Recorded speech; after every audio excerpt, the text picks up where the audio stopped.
आज हम पढ़ रहे हैं इंटर हेलोजन कंपाउंड की शेप्स। ओके, तो basically what are inter halogen compound? दो हेलोजन मिली हुई हैं। जनरली इन्हें हम एक्स एक्स डैश करके शो करेंगे, X X dash 3, X X dash 5 और 7 करके। तो जो एक्स डैश होगा वो स्मॉलर हेलोजन होगी और जो एक्स होगा वो बिगर हेलोजन होगी, जैसे IF7, ICL5, ICL3। तो इनको आपको दिमाग में रखना है। नाउ इनकी शेप हम देख रहे हैं, एक्स एक्स डैश 3, मतलब दिमाग में ICL3 रख सकते हो, इसकी शेप देखनी है। Okay, but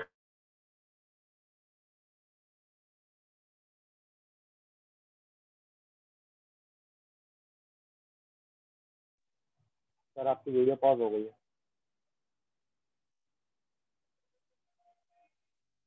sir hello.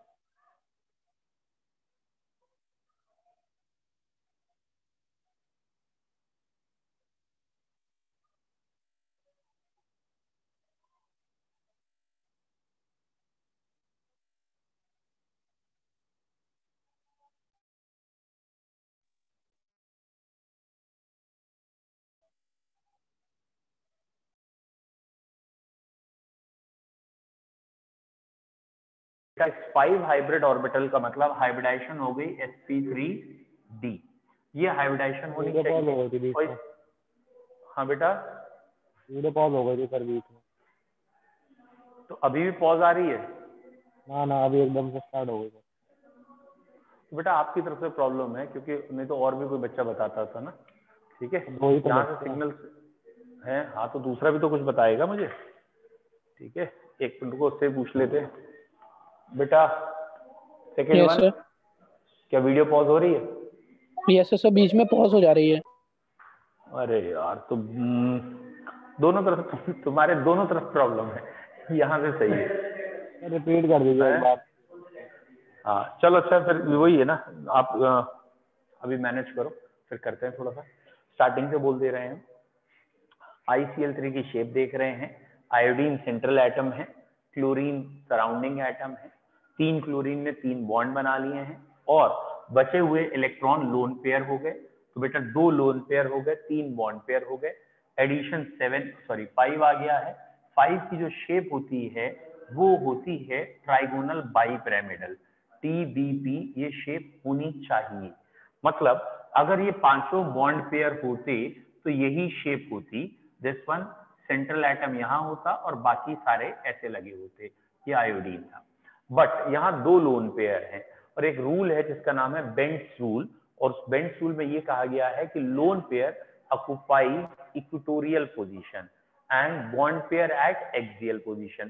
तो ये लोन पेयर जो होते हैं ये यहाँ आएंगे। एक ये आ गया लोन पेयर, एक ये आ गया लोन पेयर, ये लोन पेयर आ गए। अब ये 2 लोन पेयर इक्वेटोरियल पे जब आ गए तो थोड़ा सा पुशअप करेंगे इसे। मतलब ये एग्जैक्टली टी शेप जो लग रहा है आपको, थोड़ा सा ऐसे देखने में लग रहा है, ये हो नहीं सकता, क्योंकि इनकी वजह से थोड़ा सा रिपल्शन रहेगा। और जब इनकी वजह से थोड़ा सा रिपल्शन रहेगा तो ये थोड़ा सा बेंट हो जाएंगे। तो इस शेप को हम कह सकते हैं bent T shape. It is bent T shape. समझ में आया? तो ये शेप आपको सबसे इंपॉर्टेंट है, याद रखनी है, bent T shape. Bent rule जो है ये ट्राइगोनल बाईपिरामिडल और पेंटागोनल बाईपिरामिडल में है। इन दो में एक्चुअली में 2 अलग अलग पोजीशंस हैं। जैसे एक्सियल इक्वेटोरियल, यहाँ पे तो एक्सिस की बॉन्ड लेंथ अलग है, इक्वेटोरियल की अलग है। एक्सिस वाले ज्यादा लंबे होते हैं, इक्वेटोरियल की बॉन्ड लेंथ कम है। तो लोन पेयर आने हैं आपके इक्वेटोरियल पे और मोर इलेक्ट्रोनेगेटिव जाना है एक्सिस पे। ठीक है बेटा, मिटा दूं अभी। ठीक है, तो आपको ये याद रखना है। ICL3 या XX-3 में लिख लीजिए अब अपने आप। XX-3 में जो शेप है वो बेंट टी है और एनसीईआरटी ने BRF3 को एक्सप्लेन कर रखा है इसी में। और यहाँ साफ लिखा है कि इसकी शेप स्लाइटली बेंट टी है, एनसीईआरटी के पॉइंट में है। और ये इंपॉर्टेंट है, याद रखना है, बेंट टी शेप।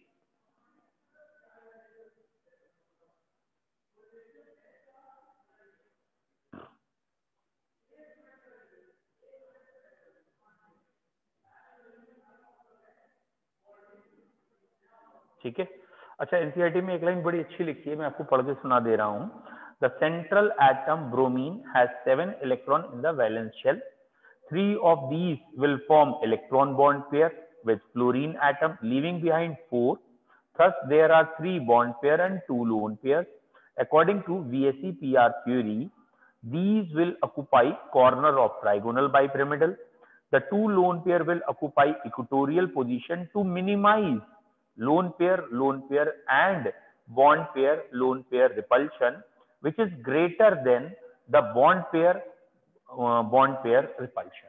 तो ये लोन पेयर या ये लोन पेयर कहाँ आएंगे, उसका रीजन दे रखा है कि ये इक्वेटोरियल पे क्यों जाएंगे, एक्सियल पे क्यों नहीं जाएंगे। तो उनका कहना है इक्वेटोरियल पे, इन्होंने नाम तो नहीं दिया बेंट्स रूल, इन्होंने सीधा कह दिया है कि इक्वेटोरियल पे आने पर जो ओवरऑल रिपल्शन होता है वो कम हो जाता है। कौन सा रिपल्शन कम हो जाता है?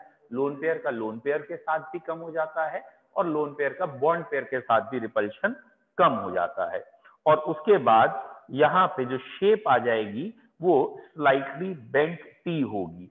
इन addition the axial fluorine atom will be bent towards the equatorial fluorine in order to minimize lone pair repulsion। ठीक है, तो ऑब्वियसली बेंट टी शेप पहला ये याद रखना है। डन। दूसरा है बेटा x(5). अब बच्चों इसी तरीके से आप खुद सोच के देखिए कैसे शेप बताएंगे आप। तो आपको एक सेंट्रल वाले एलिमेंट में 7 इलेक्ट्रॉन सोचने हैं, 5 से बॉन्ड बना देना है x' के साथ, और 5 से बॉन्ड बनने के बाद ये 5 बॉन्ड पेयर आप कहेंगे और बेटा ये एक लोन पेयर कहेंगे। तो आपका एडिशन आ रहा है 6, 5 bond pair and 1 lone pair. तो 5 + 1, 5 बॉन्ड पेयर 1 लोन पेयर। तो हाइब्रिड ऑर्बिटल्स आपको पता चले 6 हैं। आई होप सो सभी को मालूम है 6 की शेप ऑक्टाहेड्रल होती है। तो ये ऑक्टाहेड्रल ज्योमेट्री में आएगा, सॉरी शेप में आएगा पहले, लेकिन क्योंकि एक लोन पेयर है तो थोड़ी शेप बिगड़ जाएगी। और बेटा ऑक्टाहेड्रल शेप ये होती है, 4 ऐसे हैं, एक ऐसे, एक ऐसे, इसमें से एक लोन पेयर बन गया है और एक अभी भी बॉन्ड पेयर है। तो ये स्क्वायर पिरामिडल, स्लाइटली बेंट होता है, वो भी स्क्वायर पिरामिडल शेप कहलाती है इसमें। तो याद रखिएगा इसकी शेप स्क्वायर पिरामिडल होगी। इट इज ICL 5 टाइप और शेप कहलाएगी इसकी स्क्वायर पिरामिडल। ठीक है, स्क्वायर पिरामिडल शेप। ऑक्टाहेड्रल 6 की शेप होती है ऑक्टाहेड्रल, लेकिन इसकी होगी स्क्वायर पिरामिडल। बोलो बच्चों क्लियर है? डन। अब इसमें एक क्वेश्चन ये बहुत आता है कि that is inter halogen compound और खाली हेलोजन, इनमें कौन ज्यादा रिएक्टिव है? ठीक है, क्या इंटर हेलोजन कंपाउंड ज्यादा रिएक्टिव हैं या खाली हेलोजन जैसे Cl2 Br2 I2 है, कौन ज्यादा रिएक्टिव है? ठीक है, ये क्वेश्चन बहुत पूछा गया है। ठीक, एक बार समझ लीजिए इसका आंसर क्या है। बच्चों ये कहा गया कि एक है हमारे पास Cl2, ध्यान देना। तो क्वेश्चन रिपीट कर दीजिए। हाँ मैं बता रहा हूँ, एक क्वेश्चन में है Cl2 और दूसरा है ICl। अब वो कह रहे हैं इन दोनों में कौन ज्यादा रिएक्टिव है, प्योर हेलोजन या इंटर हेलोजन, और साथ में लगा है क्यों, ऐसा क्यों हो रहा है। तो this is more reactive then this, ये ज्यादा रिएक्टिव है इससे। क्यों ज्यादा रिएक्टिव है? बच्चों जो इंटर हेलोजन कंपाउंड है उसकी जो बॉन्ड स्ट्रेंथ होती है वो प्योर हेलोजन से कम होती है। Bond strength, bond energy pure halogen से कम होती है, इसलिए ज्यादा रिएक्टिव है। दूसरा पॉइंट आप कह सकते हो ये जो इंटर हेलोजन कंपाउंड है ये पोलर हो गए, थोड़ा तो चार्ज सेपरेशन आ गया, बहुत ज्यादा नहीं, थोड़ा तो चार्ज सेपरेशन आ गया, तो it will become little bit more polar, ये नॉन पोलर होंगे। तो इन दो रीजन को लेंगे। बट याद रखिएगा अगर हेलोजन का जो सबसे ज्यादा मोस्ट इलेक्ट्रोनेगेटिव हेलोजन है अगर फ्लोरीन आ जाए तो भैया बात नहीं करनी, कि क्वेश्चन जब भी आता है वो यही कहते हैं कि inter halogen compound are more reactive than halogen except fluorine. Why? तो आप जानते हैं fluorine is most electronegative, bond pair sorry उसके अंदर लोन पेयर कह लीजिए या इंटर इलेक्ट्रॉनिक रिपल्शन बहुत ज्यादा होता है फ्लोरीन में, और इसलिए फ्लोरीन की बॉन्ड एनर्जी सबसे कम हो जाती है और बहुत ज्यादा रिएक्टिव होता है। तो एक्सेप्ट फ्लोरीन, बाकी हर जगह inter halogen compound are more reactive than pure halogen because the bond of inter halogen are weaker. And second point बेटा, एक तो बॉन्ड वीकर है बेटा, दूसरा point and it is little bit more polar than pure halogen. एक तो bond weak है और ये प्योर हेलोजन के मुकाबले पोलर भी है। तो ये कॉपी में लिख लेना आपको, interhalogens interhalogen compounds are more reactive than pure halogen. Interhalogen compounds are more reactive than pure halogen. Pure halogen से ज्यादा reactive हैं. Interhalogen compounds are more reactive than pure halogen as the bond energy is less. एक तो इनकी bond energy कम है बच्चों, bond energy is less and the interhalogen compound are slightly polar than pure halogen. ठीक है, bond energy कम है और ये slightly polar है। Okay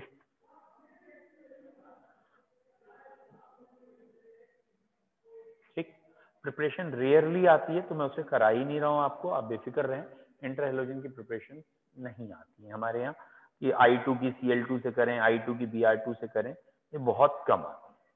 now next heading is group 18, P block की लास्ट हेडिंग है बेटा ग्रुप 1A18।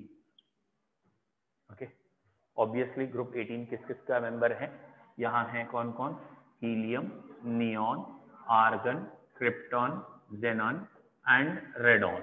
और इसके बाद भी एक नोबल गैस आएगी जो अभी डिस्कवर नहीं है और उसको हम UUO कह सकते हैं एटॉमिक नंबर 118 के हिसाब से।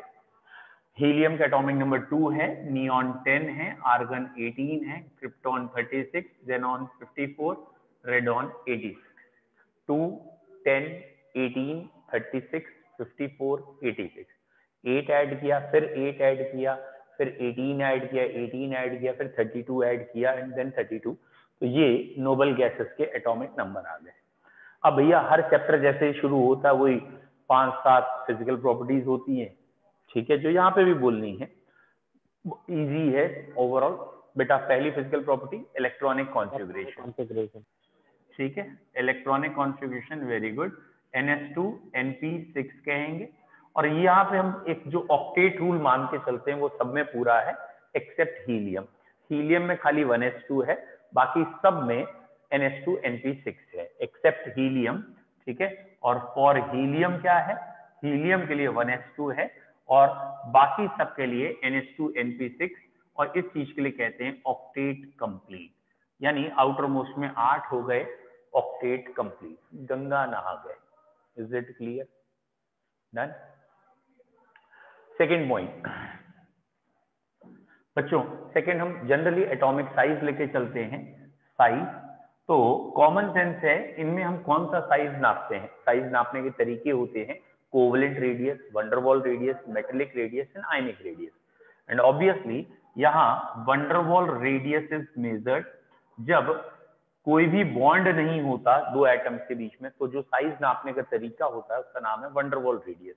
और वंडरवॉल रेडियस इज मेजर्ड, इनके लिए वंडरवॉल रेडियस मेजर करेंगे and it is the largest, it is the largest radius.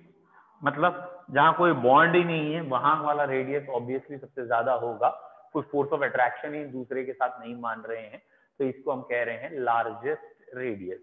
That means इनका साइज सबसे बड़ा है अपने पीरियड में और टॉप से बॉटम साइज इंक्रीज करेगा, ठीक है, लिख लीजिए। They have largest size, they have largest size, ठीक है, they have largest size and it increases down the group। इनका साइज नीचे जाते समय बढ़ेगा, it increases down the group, ठीक है।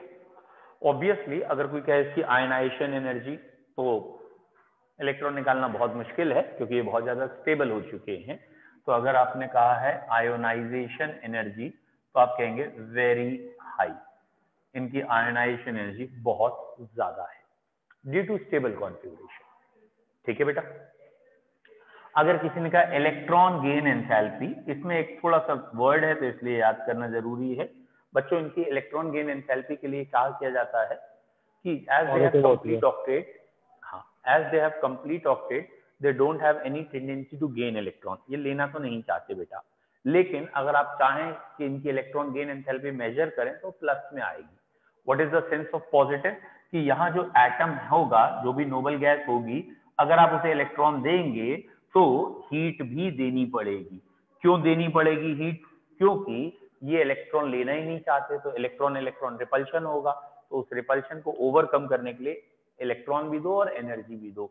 तो इसलिए आपको ये याद रखना पड़ेगा कि इनकी इलेक्ट्रॉन गेन एंथैल्पी काहे में है? पॉजिटिव में। और एक रेगुलर ट्रेंड नहीं है टॉप से बॉटम। अगर आप एनसीईआरटी की वैल्यूज देखोगे ना कि इलेक्ट्रॉन गेन एंथैल्पी, मैं आपको बुक से वैल्यूज देख के बोल रहा हूं बेटा। इलेक्ट्रॉन गेन एंथैल्पी हीलियम की 48 है, फिर नियॉन की 116 है, ठीक है, प्लस में बढ़ गई। लेकिन नियॉन के बाद आर्गन और क्रिप्टॉन की 96 है और फिर जेनॉन की 77 है। तो कोई एक रेगुलर ट्रेंड नहीं है इलेक्ट्रॉन गेन एंथैल्पी का कि ऊपर से नीचे जाने पे बढ़ेगी या कम होगी। हाँ, इलेक्ट्रॉन गेन एंथैल्पी की मिनिमम वैल्यू जो है प्लस में जो सबसे कम है वो हीलियम के लिए है। ठीक है, तो पॉइंट कॉपी में क्या आ जाना चाहिए इलेक्ट्रॉन गेन एंथैल्पी का? As they have complete octet, इनका ऑक्टेट कंप्लीट है, they have no tendency to gain electron, इनकी कोई अपनी आंतरिक इच्छा नहीं है इलेक्ट्रॉन मिले, पेट भरा हुआ है, संतुष्ट है।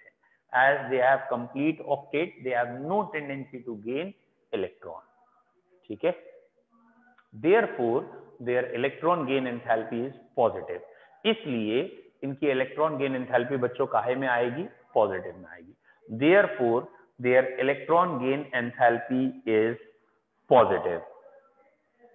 ठीक है, नेक्स्ट पॉइंट। अगला पॉइंट डायरेक्टली हम कह सकते हैं कि इनके बीच में पार्टिकल में फोर्स कैसा है। तो बेटा इनके दो पार्टिकल में जो फोर्स है वो वंडरवॉल फोर्स है, तभी तो वंडरवॉल रेडियस निकाला था। वंडरवॉल फोर्स मतलब कोई बॉन्ड नहीं है दो एटम के बीच में, यानी वीकेस्ट है।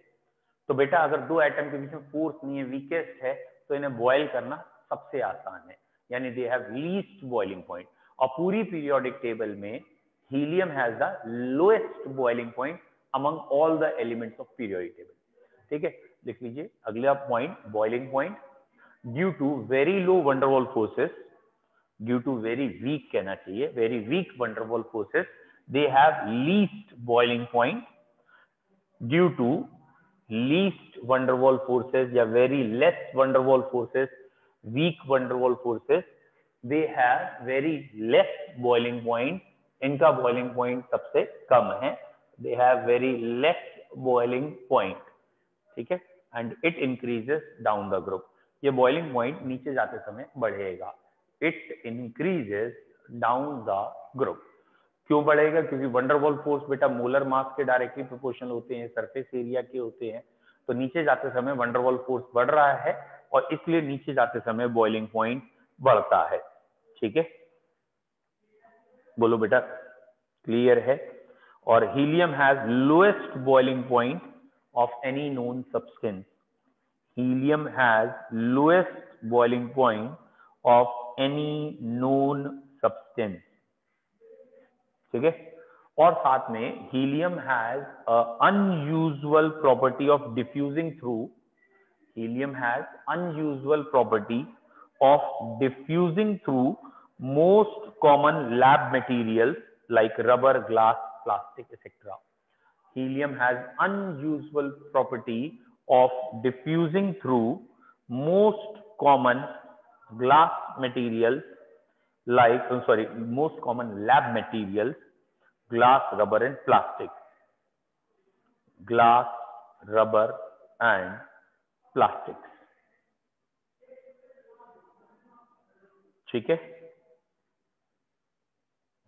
सर मतलब वो इवापोरेट हो जाता है। हाँ कह सकते हो। मतलब आपने एक डब्बे में बंद करके रखी थी, डब्बे से वो गायब हो गए, डब्बा खोला तो खाली था। Is it clear? तो वो लैब से इन मटेरियल से डिफ्यूज हो जाते हैं, इसके अंदर स्टोर नहीं किए जाते।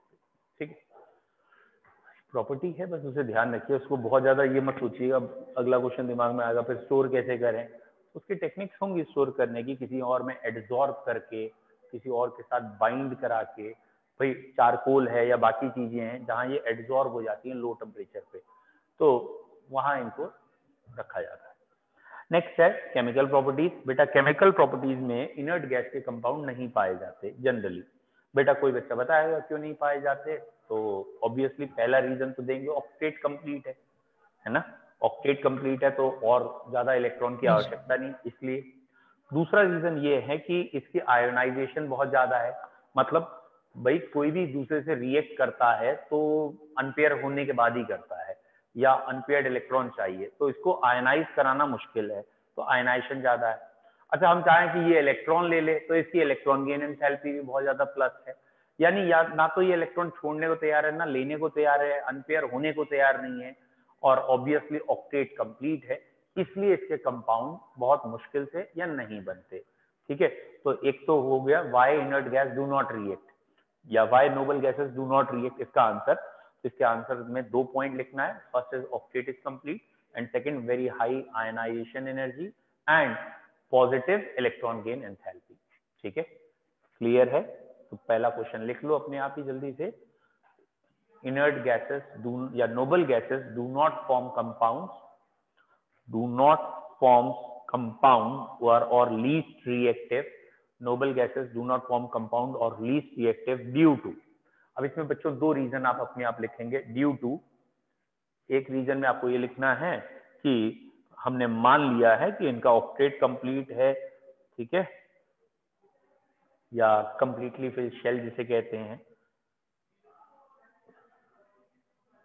और बेटा फिर आपको दूसरा क्या लिखना है रीजन?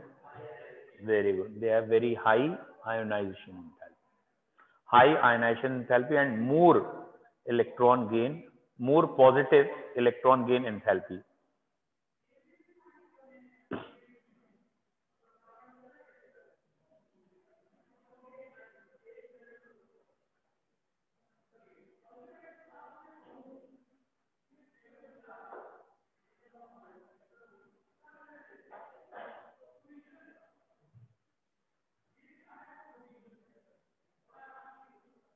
डन। अब नील बार्टलेट ने इसकी स्टडी की, और ये जो नील बार्टलेट थे, इन्होंने जेनॉन का पहला कंपाउंड बना के दिखाया था लैब में, और इनके दिमाग में एकदम बेसिक कंसेप्ट आया। वो कंसेप्ट क्या था? इन्हें O2 की आयनाइजेशन एनर्जी पता लगी कितनी है, और ये आयनाइजेशन एनर्जी O2 की लगभग 1175 किलो जूल पर मोल थी। दैट मीन्स इतनी एनर्जी देने पे O2 इलेक्ट्रॉन छोड़ता है। और जेनॉन की आयनाइजेशन एनर्जी इन्होंने देखी बच्चों, बेटा जेनॉन की आयनाइजेशन एनर्जी 1170 किलो जूल पर मोल है। That means xenon has less ionization energy, पहला पॉइंट। तो इन्होंने कहा कि जेनॉन की आयनाइजेशन कम है O2 से, और O2 इलेक्ट्रॉन छोड़ता है तो जेनॉन भी छोड़ेगा। और इन्होंने O2 का एक कंपाउंड देखा, O2PtF6। ये कंपाउंड एग्जिस्ट करता है उस समय, तो एग्जिस्ट करता था ये कंपाउंड और ये बनता है, तो उन्होंने कहा जब भाई यहाँ O2 ये कंपाउंड बना सकता है तो इसकी जगह जेनॉन भी आ सकता है, क्योंकि O2 को जितनी एनर्जी देनी पड़ रही है जेनॉन को तो कम ही देनी पड़ रही है। बस इसी कंसेप्ट से मार्च 1962, जो एनसीईआरटी में लिखा है, मैं सिर्फ उतना बता रहा हूं आपको, मार्च 1962 में इन्होंने एक कंपाउंड डेवलप किया, एक रेड कलर कंपाउंड डेवलप किया, और जेनॉन को मिक्स किया इसके साथ, और ये बन गया XePtF6। ऐसे लिख देते हैं XePtF6। ये पहला इनर्ट गैस का नोन कंपाउंड आया, O2PtF6 और Xe इन दोनों को मिलाया तो ये बन गया इंटरचेंज होके, तो ये XePtF6 is the first red colour compound of xenon form. ठीक है, तो क्वेश्चन तो सिर्फ इतने पे बनेगा कि भाई इसके पीछे लॉजिक क्या था। तो लॉजिक था कि ऑक्सीजन की जो आयनाइजेशन एनर्जी है जेनॉन की उससे कम है, और इसलिए ये कंपाउंड बन सकता है। इन्होंने PtF6 और xenon को मिक्स किया और ये कंपाउंड बनाया था। क्लियर? तो पॉइंट करके लिख सकते हैं आप, Neil Bartlett first synthesize XCPtF6, first synthesize XCPtF6 Neil Bartlett ने बनाया था। और रेड कलर्ड कंपाउंड, ठीक है, रेड कलर्ड कंपाउंड, ठीक है, red colour compound of xenon, ठीक है, XCPtF6। अगर कोई पूछे बेटा XCPtF6 में Xc का ऑक्सीडेशन स्टेट क्या है, तो जरा ध्यान रखिएगा +1 है। क्यों +1 है? ये दिख ही रहा है आपको, इसने एक इलेक्ट्रॉन लूज करके ये बनाया था और यहाँ ये है। और ये कंपटीशन का आया हुआ एक अच्छा क्वेश्चन है, O2PtF6 में ऑक्सीजन का ऑक्सीडेशन नंबर बताओ। आधे से ज्यादा लोग इसे गलत बताएंगे। इसका आंसर है +12। क्यों है +12? क्योंकि O2 पे +1 चार्ज है, दोनों ऑक्सीजन पे बेटा +1 चार्ज है, तो बेटा एक ऑक्सीजन पे +12 आएगा ना। तो ये कंपटीशन लेवल पे क्वेश्चन कई बार आया है। ओके, तो ये पीछे का सिनेरियो हो गया कि नील बार्टलेट के दिमाग में क्या आया, जिसकी वजह से उन्होंने ये रिसर्च कर दी। तो उनके दिमाग में आया कि अगर O2 की आयनाइजेशन एनर्जी ज्यादा है और xenon की कम है और O2 का कंपाउंड बन रहा है, तो xenon का भी कंपाउंड बनेगा। अब xenon के 3 या 4 कंपाउंड आपके कोर्स में ज्यादा इंपॉर्टेंट हैं, एक बारी सुन लीजिए पहले कौन कौन से। XeF2 है, XeF4 है, XeF6 है, they are termed as fluoride. और इनकी अगर हाइड्रोलिसिस करते हैं, तो इसकी अगर हाइड्रोलिसिस से आप सोचेंगे तो ये पहले बनेगा, इसके बाद ये बनेगा, समझ में आ ही रहा होगा, 2-2 फ्लोरीन कम हो रही है, उसकी जगह एक एक ऑक्सीजन बढ़ रही है। और ये बेसिकली प्योर ऑक्साइड आएगा जो कलरलेस सॉलिड है, एक्सप्लोसिव सॉलिड है, ये याद भी रखना है, ठीक है। तो बेसिकली ये हमारे 6 कंपाउंड हैं, या 4 मैं कहता हूँ, ऊपर के 3 और ये, इन 4 पे ज्यादा फोकस करना है, इनकी शेप, फॉर्मेशन, स्ट्रक्चर, इस पे फोकस करना है। हाँ ऑब्वियसली xenon के कंपाउंड है, बहुत इजी है। चलिए लिखना स्टार्ट करें बेटा। xenon फ्लोरीन कंपाउंड, ज्यादा तो है ही नहीं, आप टेंशन क्यों ले रहे हैं। 5-6 रिएक्शन है और इवन IIT तक इन 6-8 रिएक्शन में क्वेश्चन मिलता है हर बारी। तो पहली हेडिंग है हमारी xenon फ्लोरीन कंपाउंड्स, ठीक है बच्चों। फिर दूसरी हो जाएगी xenon ऑक्सीजन कंपाउंड, ठीक है। जैसे कि लिखें Xe plus F2 giving you XeF2 673 Kelvin 1 bar, xenon plus F2 giving you XeF2 673 Kelvin 1 bar pressure। तो डाइफ्लोराइड ऐसे बना है XeF2, ये आ गया इस टेम्परेचर और इस प्रेशर पे, ठीक है। अगली इक्वेशन लिखें Xe plus 2F2, Xe plus 2F2, थोड़ा सा टेम्परेचर बढ़ाया गया है, that is the temperature raised to 873 kelvin and pressure is 1 बार।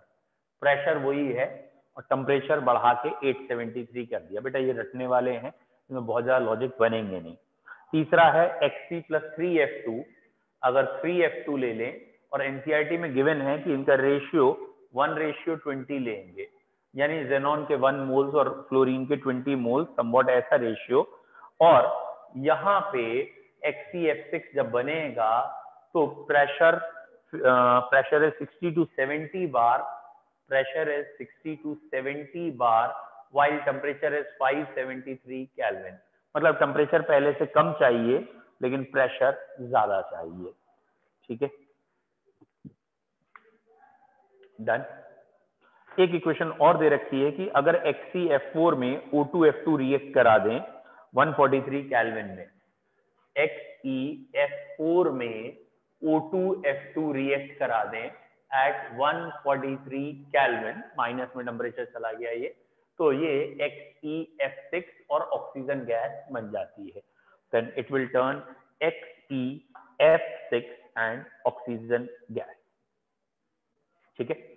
तो ये 4 प्रिपरेशन है, चारों प्रिपरेशन क्लियर है आपको? क्लियर, मतलब 3 ही एलिमेंट्स हैं, 3 ही कंपाउंड है, F2, F4 और F6। F6 की 2 प्रिपरेशन है, पॉइंट करके लिख लीजिए। XeF2, XeF4 and XeF6 are colorless crystalline solid. तीनों के तीनों ही बच्चों कलरलेस क्रिस्टलाइन सॉलिड है. ओके, तीनों के तीनों कलरलेस क्रिस्टलाइन सॉलिड है. ठीक है, कलरलेस क्रिस्टलाइन सॉलिड. सबलाइंस रीडली, मतलब ये सॉलिड से सीधा गैस में जाना चाहते हैं. Sublimes readily, sublimes readily, comma powerful fluorinating agent, powerful fluorinating agent. ठीक है, ये इंपॉर्टेंट है. दूसरों को फ्लोरीन देते हैं, लेते भी अभी देखेंगे. Powerful fluorinating agent and easily या रीडली हाइड्रोलाइज, बहुत आसानी से हाइड्रोलाइज हो जाते हैं. Even by traces of water, readily hydrolyse even by traces of water. ये बहुत आसानी से हाइड्रोलाइज हो जाते हैं even by traces of water. Equation लिख लीजिए बेटा, दो इक्वेशन दे रखी हैं, वो दोनों ही लिख लेंगे हम.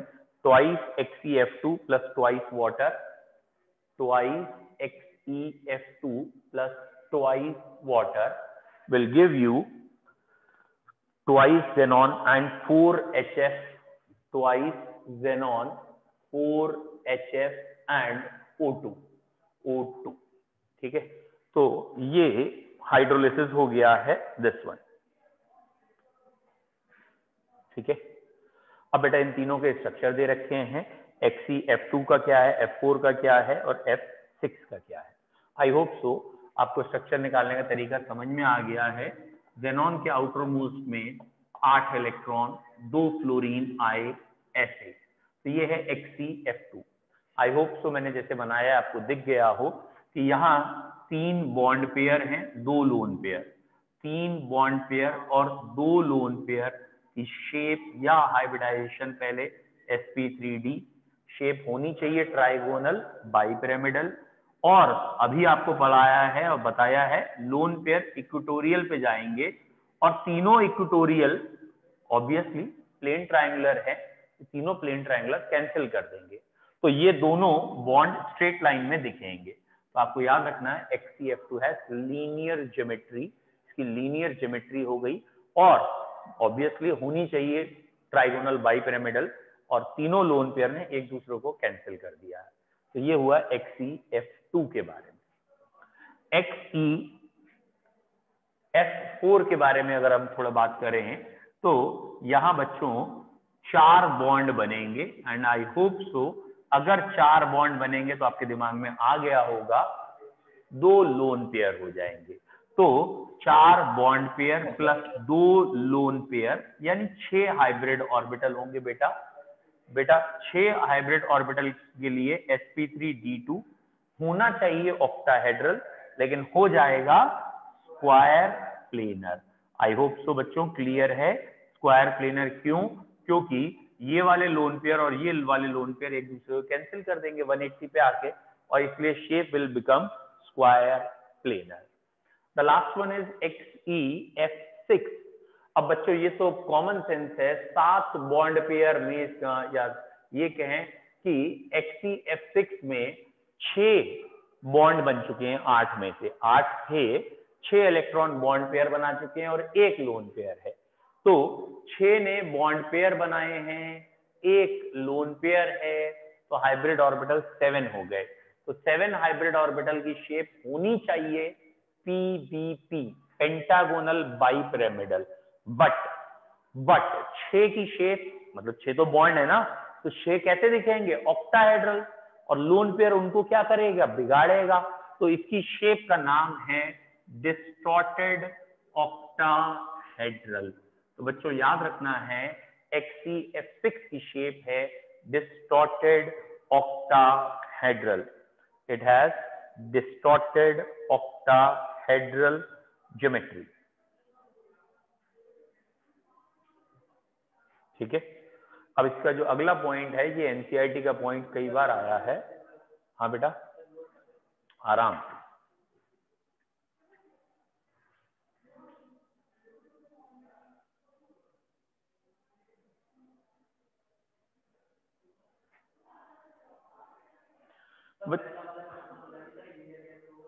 बेटा पहले वाले में आपको अगर याद आया हो XCF2 में 3 लोन पेयर हैं और 2 बॉन्ड पेयर, 5 की शेप आती क्या है? Trigonal bipyramidal. तो ये रहा ट्राइगोनल और ये रहा बाइपिरामिडल ऊपर और नीचे। और बेटा इस ट्राइंगल में ये तीनों लोन पेयर आ गए। ट्राइंगल आपको मालूम होगा क्लोज फिगर होती है, रिजल्टेंट 0 होता है, ये सब के सब एक दूसरे को कैंसिल कर देते हैं, तो ये तो रिजल्टेंट 0 करके एकदम बेकार हो गए। तो 2 जो ऊपर और नीचे वाले थे वो शेप दिखी एक्सियल। ठीक है। नेक्स्ट पॉइंट बहुत इंपॉर्टेंट है कि ये जो ज़ेनॉन के फ्लोराइड हैं, ये फ्लोराइड आयन डोनर से भी रिएक्ट करते हैं और फ्लोराइड आयन एक्सेप्टर से भी। जरा ये पॉइंट इंपॉर्टेंट है और ये काफी पूछा गया है कि ये किस किस से रिएक्ट करते हैं। तो xenon fluoride reacts with both fluoride ion donor as well as fluoride ion acceptor. Point सुन लीजिए, xenon fluoride react with fluoride ion acceptor to form cationic species and fluoride ion donor to form fluoroanion। ठीक है, fluoride ion acceptor से भी react करते हैं और fluoride ion donor से भी। ठीक है, जैसे ये बेटा जैसे एनसीईआरटी में दे रखे हैं, जैसे ये है बेटा XCF2 और जरा ध्यान से देखिएगा, और इसकी रिएक्शन उन्होंने कह दिया है PF5 से करी है, PF5 से। ठीक है, तो ये जो सब्सटेंस है ये फ्लोराइड आयन एक्सेप्टर है, तो ये फ्लोराइड आयन छीन लेगा और ये फ्लोराइड आयन जब छीनेगा तो ये कैटाइन बन जाएगा और ये PF6 माइनस आएगा। डन। और यही XCF2 की रिएक्शन NaF से कर दे तो एक कॉमन सेंस में NaF2 तो बनाता नहीं, तो Na फ्लोरीन इसे दे सकता है, तो ये Na कैटाइन में आ जाएगा और XeF3 या जो भी आपका है वो एनाइन में आ जाएगा। Is it clear? ये इन्होंने F6 के साथ दी थी, सॉरी ये F6 के साथ दी है, आप भी F6 के साथ लिखें। और ये वाला क्वेश्चन काफी पॉपुलर है। ठीक है, ये वाला क्वेश्चन काफी पॉपुलर है, F7 कर लीजिएगा। तो जब भी फ्लोराइड आयन डोनर आया, ये फ्लोराइड आयन डोनर है तो ये एनाइन में चेंज हो गए, और जब भी फ्लोराइड आयन एक्सेप्टर आया, ये एक्सेप्टर आया तो ये कैटाइन में चेंज हो गया। क्लियर है? नेक्स्ट हेडिंग इज, दो ही हेडिंग है छोटी छोटी, xenon oxygen compound and uses. NCERT आप सबके पास है ही, आपको मालूम है, छोटी छोटी सी 2 हेडिंग है, ज़ेनॉन ऑक्सीजन कंपाउंड और यूजेस। ठीक है, टाइम हो गया। हाँ टाइम हो गया इसलिए आज यहीं तक रख रहे हैं, लेकिन ये अब आप 2 हेडिंग अपने आप बुक से करेंगे, फिर आप कल मुझे बताएंगे, मैं इसके क्वेश्चन पूछ लूंगा। ठीक है, एक्सक्यूज मी सर, कल अल्कोहल फिनोल ईथर शुरू हो जाएगा। हाँ बेटा सर कल अल्कोहल फिनोल ईथर स्टार्ट हो जाएगा? जो आप कहेंगे वो शुरू कर देंगे इस बैच में, आप लोग आपस में जो डिस्कस कर लेंगे, अल्कोहल करेंगे सर, जो आप डिस्कस करेंगे। Thank you sir. ओके बेटा।